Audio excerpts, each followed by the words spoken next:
জি, আমি নোয়াখালীতে গত 24 ঘন্টায় যেটুকু দেখেছি পানি বৃদ্ধি, পানি কমতে শুরু করেছে। কিন্তু পানি কমার যে গতি সেটি কিন্তু খুবই কম, যার কারণে আশ্রয় কেন্দ্রে যে মানুষগুলো রয়েছে তারা এখনো বাড়িতে ফেরার কোনো সম্ভাবনা দেখছে না। আমি বেশ কিছু ব্যক্তির সঙ্গে কথা বলেছি যারা আশ্রয় কেন্দ্র থেকে নিজ নিজ বাড়িতে এসে যে পরিস্থিতি আছে সেটি পর্যবেক্ষণ করছেন।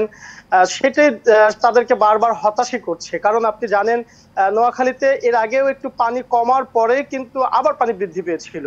ফলে পানি কমা, এই কমাটাকে তারা এখনো আহ সেভাবে বিশ্বাস করতে পারছে না, বা পানি কমানোর পরে পুনর্বাসনের জন্য তাদের বাড়ি ঘরে গিয়ে যে ক্ষয়ক্ষতি হয়েছে সেটি নিরূপণ করার পরে সেখানে বসবাস করার যে উপযুক্ত পরিবেশ সৃষ্টি হওয়ার প্রয়োজন রয়েছে সেটি কিন্তু একেবারেই এখনো কোনো সম্ভাবনা দেখা দেয়নি।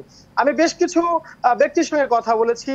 আমি যে জায়গাটিতে দাঁড়িয়ে আছি আপনি দেখতে পাচ্ছেন যে এখানে একদম হাঁটুর উপরে পানি। এখানে এই সমাজের সবচেয়ে নিম্ন শ্রেণীর ছিন্নমূল কিছু মানুষ, প্রায় 250-র উপরে পরিবার রয়েছে যারা বসবাস করে।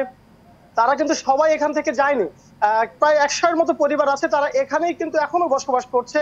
তারা আমাকে যে অভিযোগটি করেছে, যে বিষয়টি জানিয়েছে, যে এখানে এখনো বসবাস করার কোনো উপযোগী পরিবেশ সৃষ্টি হয়নি, তারা যথেষ্ট ত্রাণ পায়নি। বেশ কিছু বানভাসী মানুষ আছে যারা অভিযোগ করেছে রক্ত যে বেরোনে ভাইয়া, শুধুমাত্র যে মানে মাঝে ত্রাণগুলো দেওয়া আছে, যেগুলো শুধুমাত্র আশ্রয় কেন্দ্র কেন্দ্রিক ত্রাণ দেওয়া হচ্ছে যারা বাড়িতে আছে। বা আমি যখন এখানে এসেছিলাম তখন কিছু ব্যক্তি একদম অভিযোগের সুরে আমাকে বলেছিলেন যে আমরা কেন ভিতরে যাচ্ছি না, ভিতরে গেলে কিন্তু তারা শীত ত্রাণ সরবরাহটা পেয়ে থাকে এবং তাদের পরিবার নিয়ে একটু একটু কোন রকমের জীবনযাপন করতে পারে। এখানে আপনার কাছে জানতে চাইবো যে আপনি তো এখানে শুরু থেকে আছেন, বানের কোথাও যান নাই, না, আপনাদের এখানে পরিবেশটা কেমন এবং কোনো ত্রাণ সহায়তা আসছে কিনা? আমাকে এনে যে প্রাণ শহরটা আইছিল এটা উপজেলা থেকে আইছিল একবার, আর এমনি যা আইছিল তা এটা রাস্তা থেকে সব উদাম হয়ে গেছে কই। মানে সবাই লয়ে গেছে রাস্তা থেকে, কেউ এদিকে ঢুকতে দেয় নাই। এদিকে পাত্তা না লাগাতে এদিকে ঢুকতে দেয় নাই, ঢুকছিল একবার এখানে মানে কাড়াকাড়ি করে মানুষের লয়ে চলে গেছে। জি, মৌসুমী আপনি আমরা যারা শুনছিলেন? প্রথম থেকে থাকতেছি জি এটা আমরা কোনো শুনছিলেন পাই নাই। মৌসুমী, আসলে প্রত্যেকের মনে কিন্তু ক্ষোভ আছে। আসলে যে পরিমাণে ক্ষতিগ্রস্ত হয়েছে সেই পরিমাণের কিন্তু ত্রাণ সহায়তা এখনো পৌঁছায়নি। এছাড়া পাশাপাশি যে বিষয়গুলো এখন চরম প্রকট আকারে দেখা দিয়েছে তার মধ্যে অন্যতম সাপের আতঙ্ক। আমাদের কাছে যে তথ্যটি আছে, নোয়াখালীতে কিন্তু এ পর্যন্ত প্রায় 70-এর কাছাকাছি ব্যক্তি সাপে কেটেছে, তারা হাসপাতালে ভর্তি আছে। এরপর পানিবাহিত যে রোগগুলো আছে সেই রোগগুলো কিন্তু বৃদ্ধি পেয়েছে, তারা হাসপাতালে আছেন।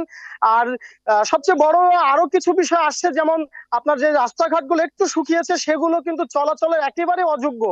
আর যারা ন্যূনতম যে আয়ের যে জিনিসটি আছে, যেমন অটো আছে বা যার কিছু গরু ছাগল ছিল গৃহপালিত, সেগুলো কিন্তু অনেকেই খুঁজে পাচ্ছে না। এই অভিযোগগুলো করেছে আমাদের কাছে।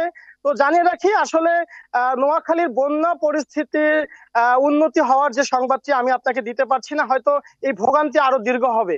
মৌসুমী।